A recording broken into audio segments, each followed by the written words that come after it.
cette partie que nous abordons maintenant, elle est cruciale. Elle est cruciale. Je vous exhorte donc à marquer une attention extrêmement pointue.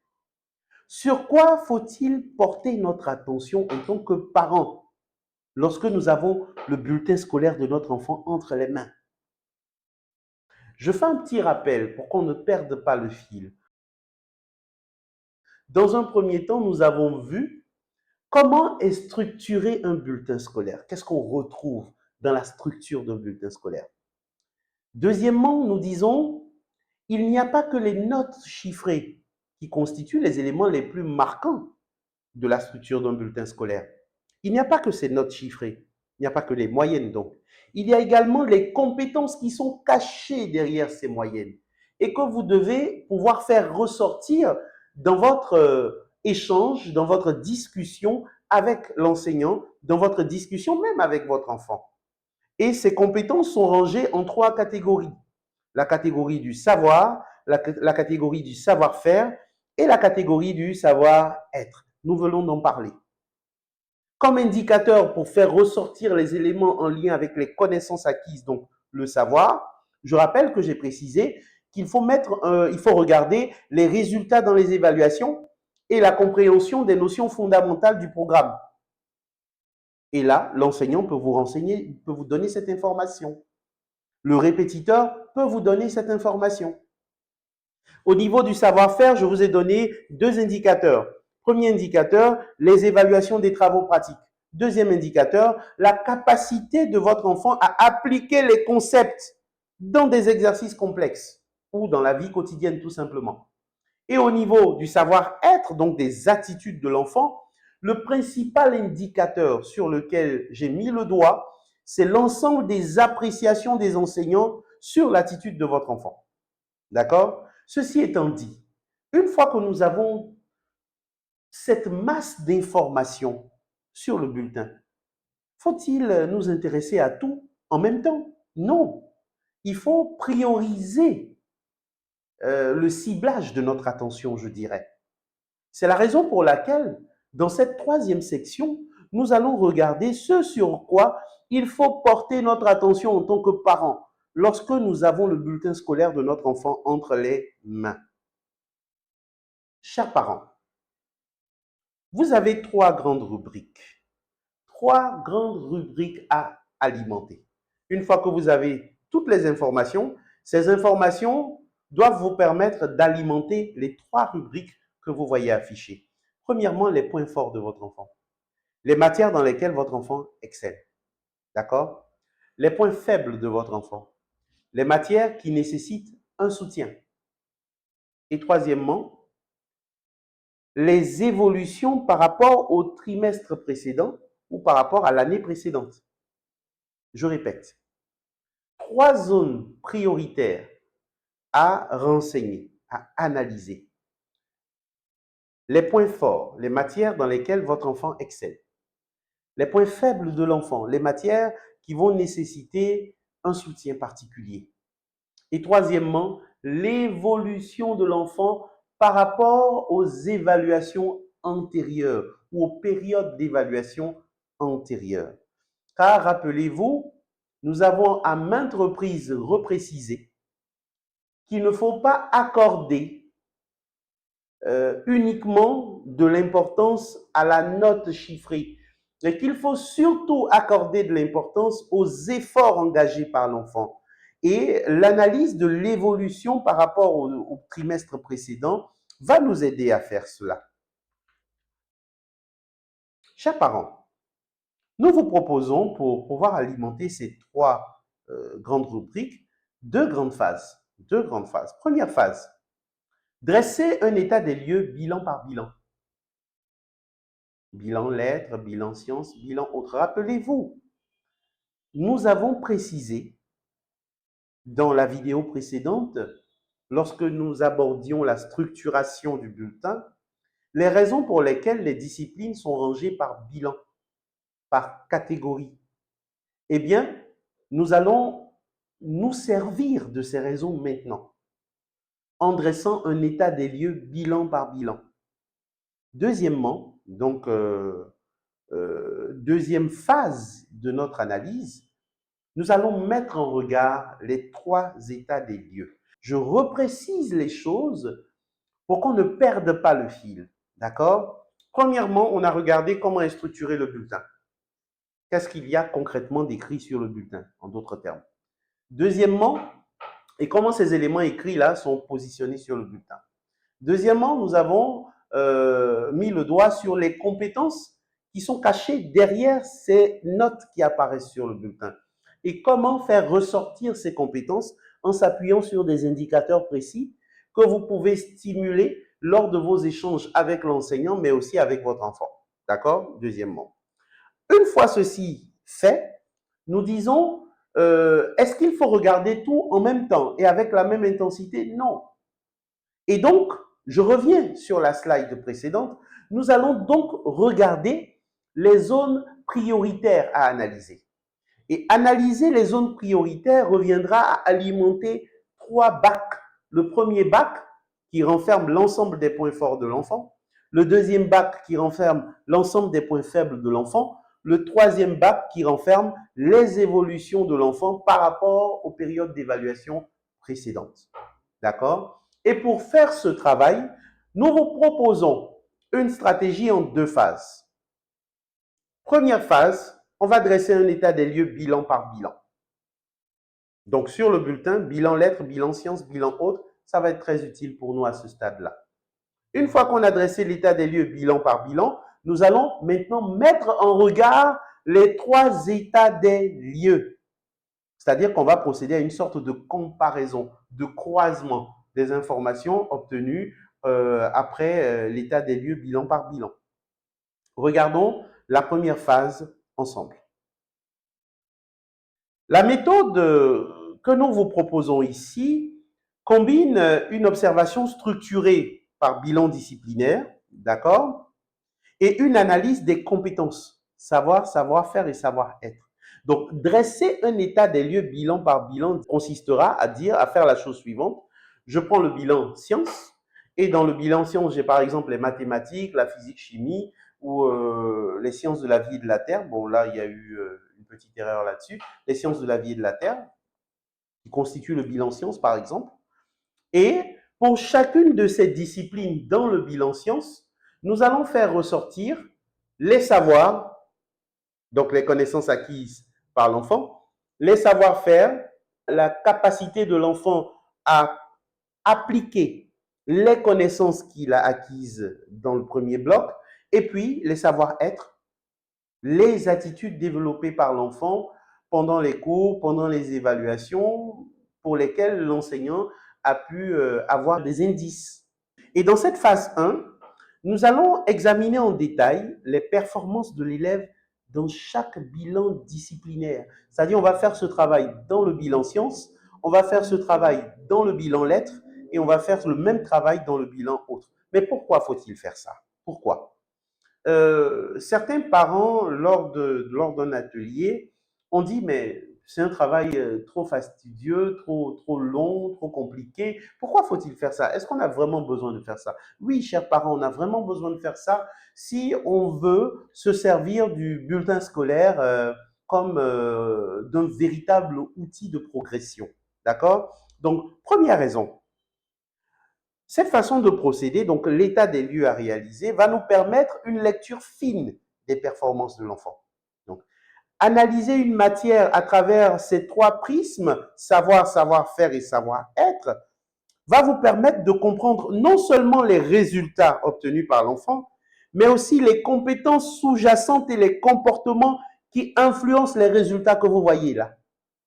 La moyenne de mathématiques, la moyenne de physique-chimie, la moyenne de SVT que vous voyez, derrière cette moyenne se cachent des connaissances acquises, se cachent des compétences, se cachent des comportements qui se sont mutuellement influencés. Et c'est le résultat de toutes ces synergies-là qui donnent la moyenne qui s'affiche et que vous voyez. En maths, par exemple, un élève peut avoir de solides savoirs, donc des connaissances théoriques importantes. Il apprend ses leçons. Mais des lacunes en savoir-faire, il a du mal à les appliquer.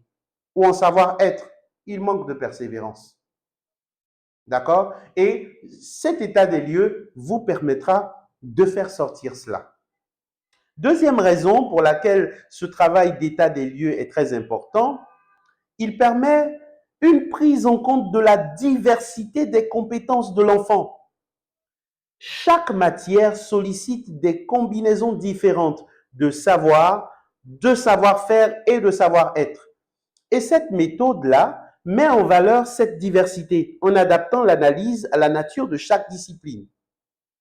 De façon pratique, comment est-ce que nous allons procéder?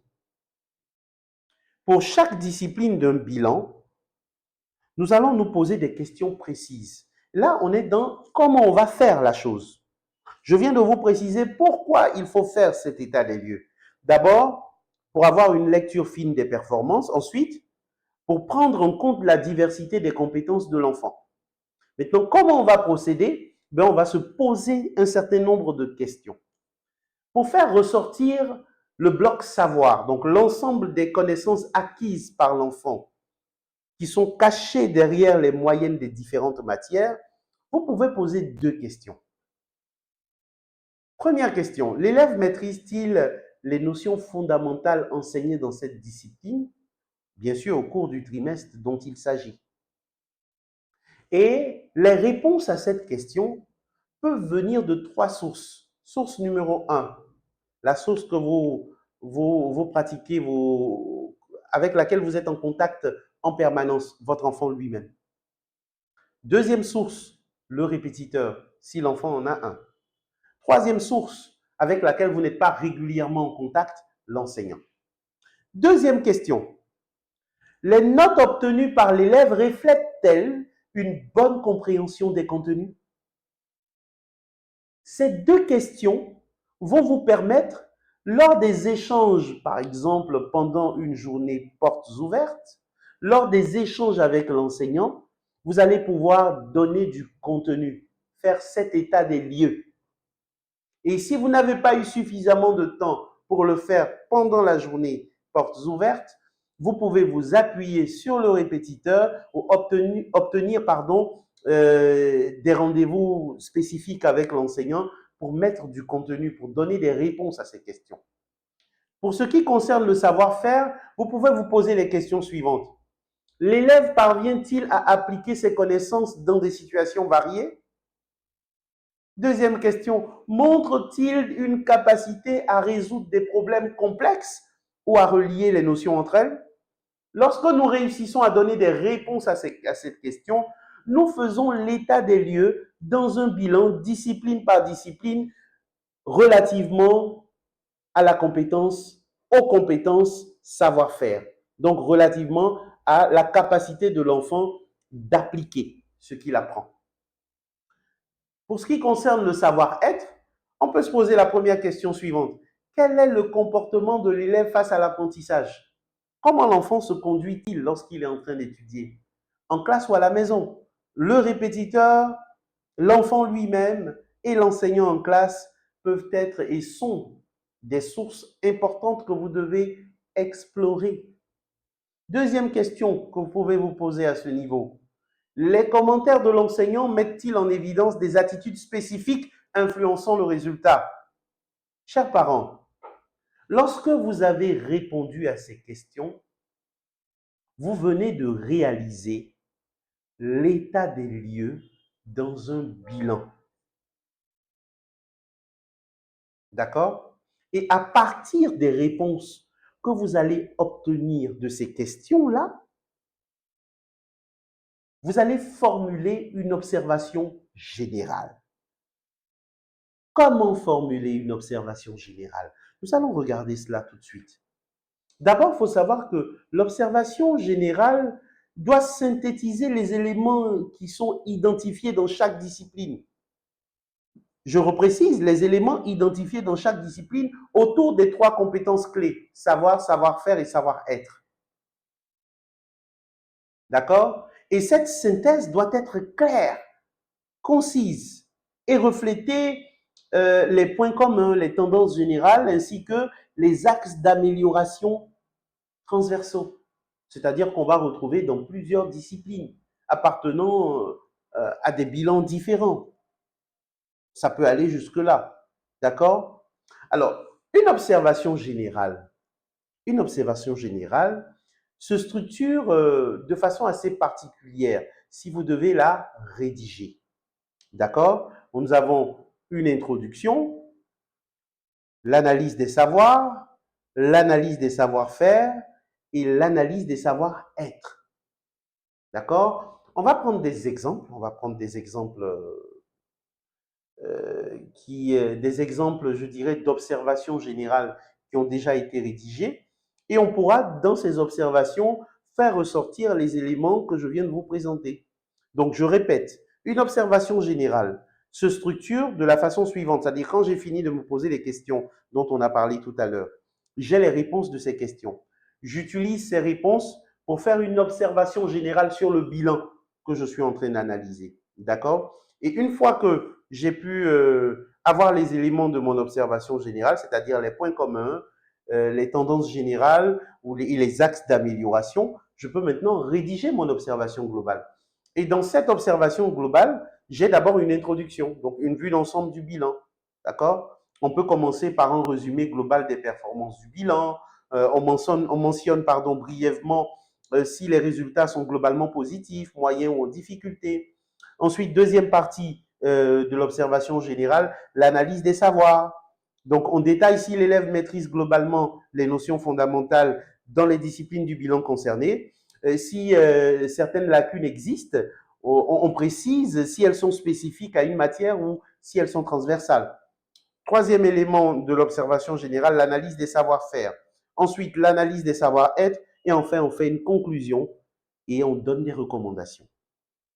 Cette observation générale, chers parents, vous pouvez la mettre en place en vous appuyant sur le répétiteur et sur les enseignants en classe.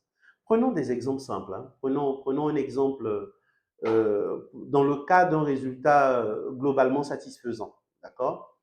L'observation pourrait se présenter de la façon suivante.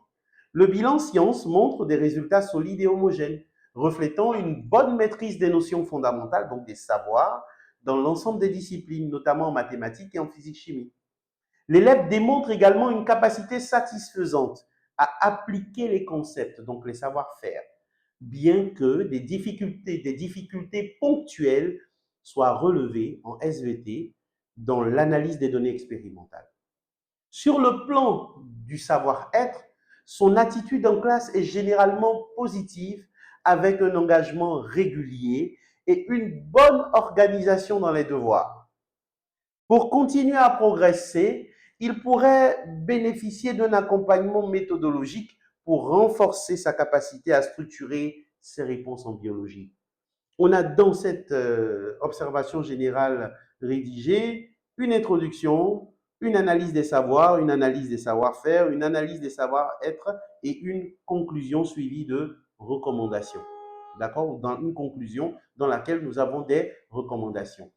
Si nous avons le cas d'un résultat hétérogène avec des points d'amélioration, une observation générale pourrait se rédiger de la façon suivante. Le bilan science de votre enfant met en évidence des résultats contrastés, des performances solides en physique, chimie et mathématiques, donc des savoirs bien maîtrisés, mais des lacunes en SVT, où certaines notions de biologie semblent moins bien assimilées. Sur le plan des savoir-faire, l'élève montre une bonne aptitude à résoudre des problèmes mathématiques, mais il rencontre des difficultés dans la mise en œuvre des démarches expérimentales en physique et SVT. Concernant le savoir-être, bien que son intérêt pour les sciences soit manifeste, un manque de régularité dans le travail personnel a été relevé, impactant certains résultats. Un effort pour améliorer sa persévérance dans les exercices complexes et sa rigueur dans les expériences serait bénéfique.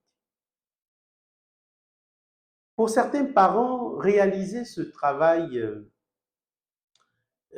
d'état des lieux, bilan par bilan, peut s'avérer fastidieux, compliqué, difficile, parce qu'il demandera du temps, il demandera des efforts, il demandera de discuter avec beaucoup de personnes. Chers parents, appuyez-vous sur l'équipe qui vous entoure, sur l'équipe qui entoure votre enfant pour réaliser ce travail pointu sur le bulletin scolaire. Appuyez-vous sur le répétiteur, appuyez-vous sur les enseignants, appuyez-vous sur votre enfant lui-même pour pouvoir réaliser ce travail, cette première phase.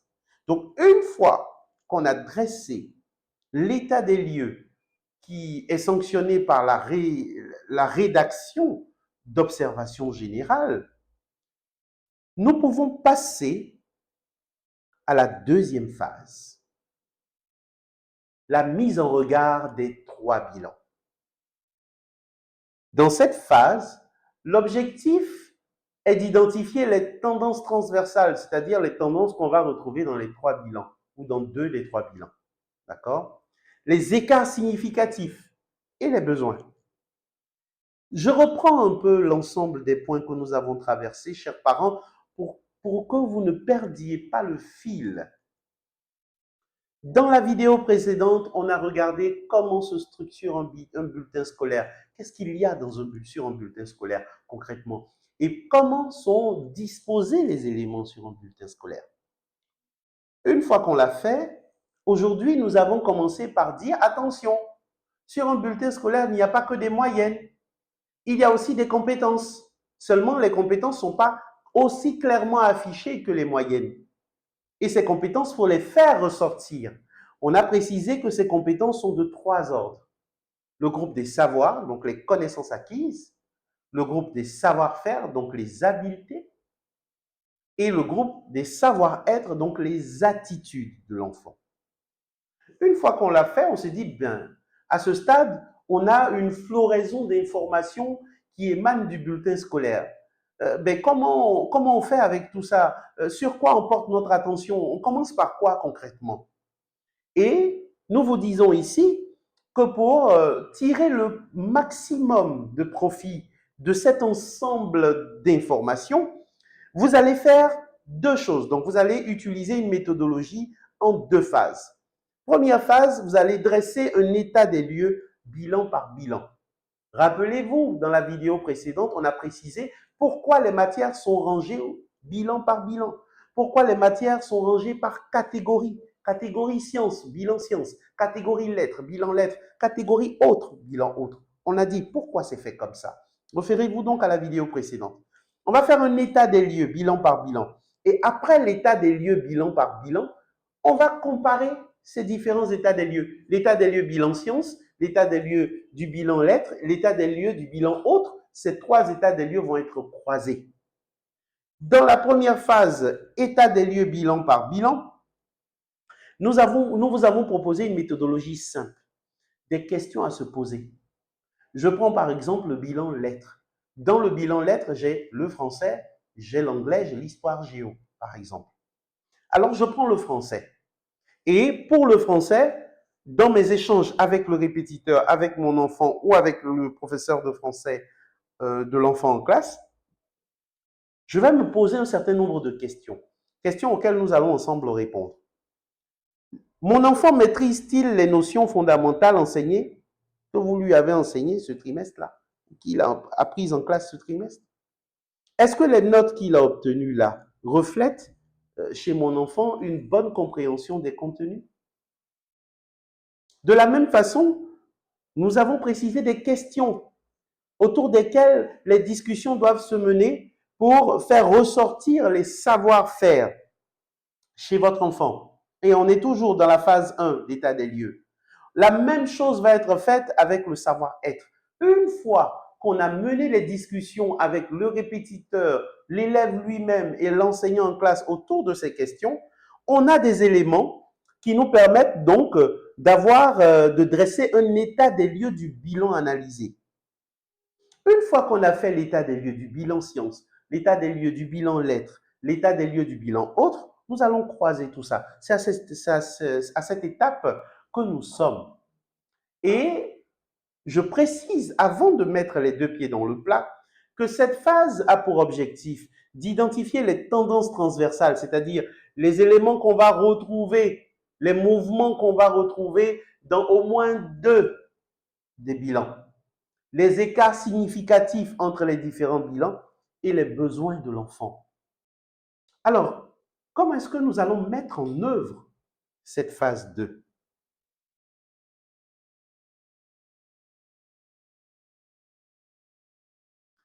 Après avoir dressé un état des lieux bilan par bilan, nous arrivons donc à la mise en regard des trois bilans, des trois états des lieux, on dira.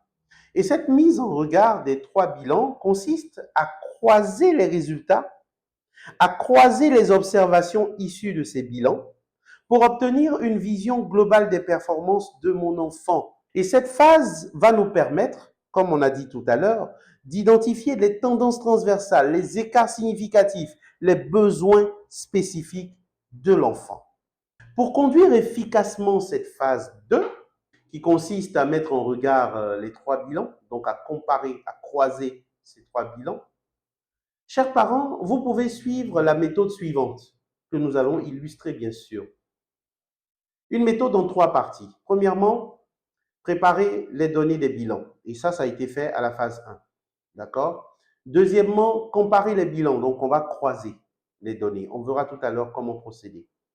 Et troisièmement, élaborer une observation globale, une observation générale. Quand on a fini de faire tout ça, il faut bien qu'on puisse résumer tout ceci, tout le travail qui a été fait dans une observation globale, une observation générale. Avant de mettre les bilans en regard, nous allons résumer les données essentielles de chaque bilan en tenant compte des trois compétences clés. Si vous remarquez bien, à chaque fois que nous travaillons sur le bulletin de l'enfant, nous faisons en sorte de mener la réflexion autour des compétences clés sous-jacentes aux notes qui s'affichent sur le bulletin. Les savoirs, les savoir-faire et les savoir-être. D'accord? On pourrait utiliser un tableau pour faire ce travail. D'accord? Un tableau qui va se présenter de la façon suivante. Donc, comme je vous disais tout à l'heure, on a nos trois bilans. Bilan lettres, bilan sciences, bilan autres. Et nous allons mener toute notre réflexion autour des quatre éléments que vous voyez affichés à l'écran.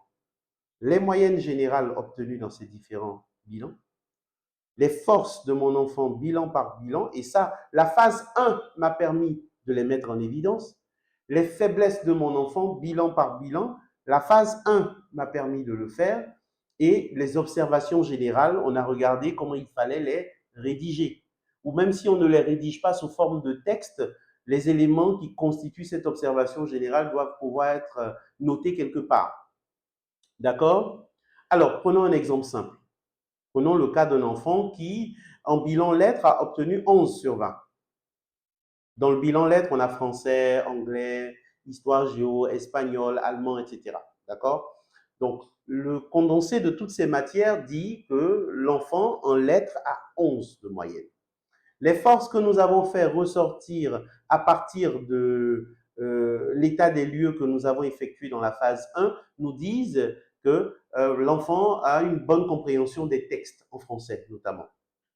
Au titre des faiblesses, il a une difficulté en structuration des rédactions.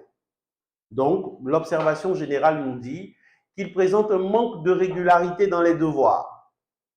On fait le même travail en sciences, on fait le même travail avec le bilan autre. Une fois le tableau établi, nous allons identifier les données transversales, c'est-à-dire on va noter les compétences ou les comportements qui sont récurrents dans plusieurs bilans.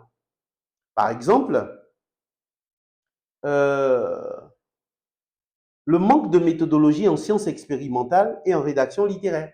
Regardez, le manque de méthodologie se retrouve aussi bien en sciences expérimentales qu'en rédaction littéraire. Et ça s'affiche clairement dans le bilan. On peut le mettre en évidence lorsque le tableau a été établi. On va repérer les écarts significatifs entre les bilans. Par exemple, l'enfant est bon en sciences, d'accord? Il est bon en sciences, mais il est plutôt moyen en lettres. On a un écart important. Entre 11 et 14,50, il y a un écart qui n'est pas négligeable du tout. 3,50. Ce n'est pas négligeable du tout.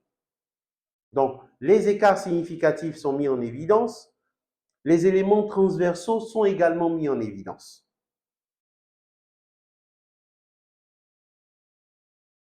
Une fois la préparation des données réalisée, nous allons procéder à la comparaison des bilans ou encore au croisement des données que nous avons présentées dans le tableau tout à l'heure.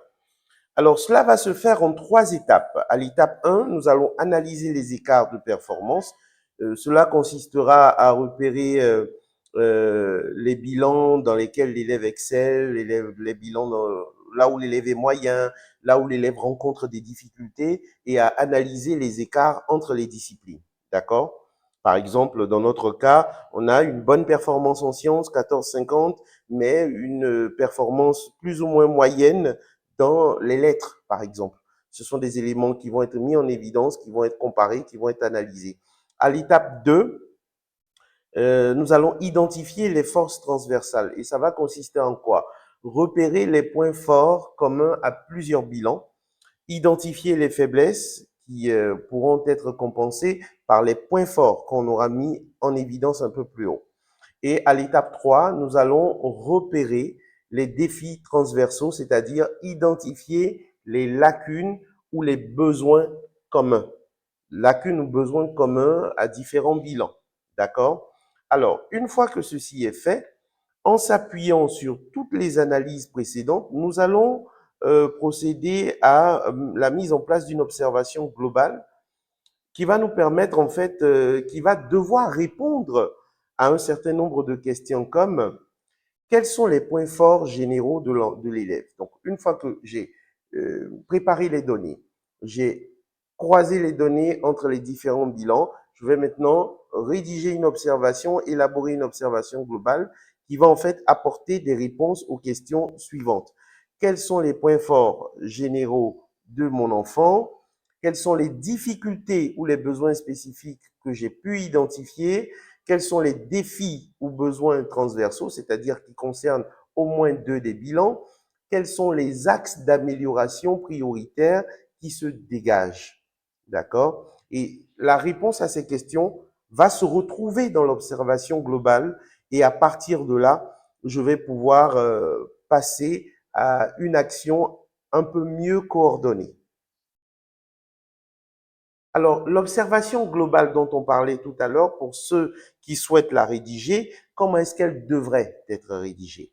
D'abord, premièrement, dans un premier paragraphe, nous allons mettre en évidence les points forts de l'enfant. Ça pourrait être, par exemple, dans notre cas, le cas que nous avons présenté dans le tableau tout à l'heure, l'élève montre une performance solide en sciences avec une bonne maîtrise des savoirs et une attitude généralement rigoureuse. Dans le deuxième paragraphe, donc dans la deuxième partie de mon observation globale, je vais mettre en évidence les besoins et les écarts significatifs. Ça pourrait être, dans notre cas toujours, cependant, un manque de méthodologie dans les démarches expérimentales et les rédactions en lettres reflètent un besoin transversal d'accompagnement sur l'organisation et la structuration des idées.